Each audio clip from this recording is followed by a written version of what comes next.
Pfeiffer Beach, Monterey County Convention Visitors Bureau. On Friday, October 13, locals in California's Big Sur region gathered at Pfeiffer Canyon Bridge and celebrated its reopening with a ribbon-cutting ceremony.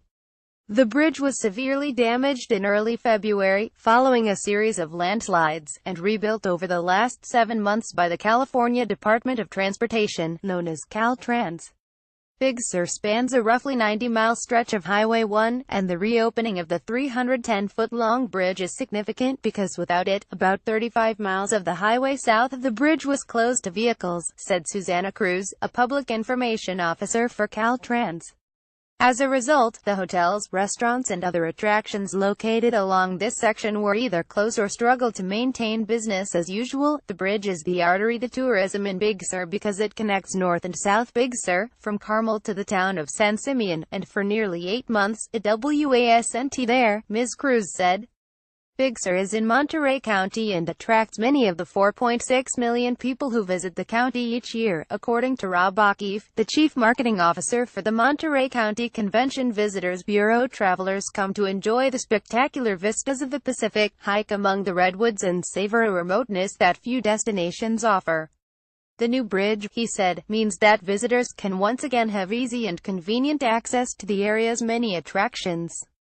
Some of these attractions weren't damaged by the landslides while others were, but regardless, being open without the bridge wasn't worthwhile, according to their owners and managers, because of their inaccessibility. Ventana Big Sur, an Alila resort, for example, reopened on October 20 after being closed since the landslides in February. Although the property wasn't really damaged, it was very challenging for anyone to get here, so we decided not to stay open, said Christina Jedden, the resort's general manager. During the closure, Ventana underwent a renovation and introduced refurbished rooms, a new bar with views of the coastline and an expanded spa. The resort also introduced an option for upscale camping with 15 safari-style canvas tents amid redwood trees. Unlike Ventana, Dejan's Big Sur Inn, a hotel and restaurant, did see damage from the landslides. General manager Matt Glazer said that 4 of the property's 20 rooms were destroyed. The hotel reopened the day after the new bridge was inaugurated, but Mr. Glazer said that the damaged rooms have not yet been rebuilt. We haven't begun reconstruction because construction vehicles couldn't get to the property, but we're fully operational with 16 rooms and serving daily breakfast and dinner, he said. Pfeiffer Beach, too, reopened on October 14 to coincide with the new bridge. Known for its soft purple sand and photogenic sunsets, the beach is an ideal spot for picnics and long walks and is a favorite of photographers, said Mr. O'Keefe. Some businesses south of the bridge were open for at least some portion of the time when the bridge was closed. Visitors were able to reach them in one of 2 ways. They either hiked a steep half-mile temporary trail through Pfeiffer Big Sur State Park, which circumvented the bridge, or they drove via a detour on Nacimiento-Ferguson Road, a remote route with no cell service, gas stations or other services. The road added between an hour to 3 hours of driving time to reach destinations off Highway 1, said Ms. Cruz of Caltrans. Brent Marshall, the Monterey District Superintendent for California State Parks, said that now that Pfeiffer Canyon Bridge is open, the trail will close to hikers within the next several months. But many of these establishments were affected by the lack of tourists in the area.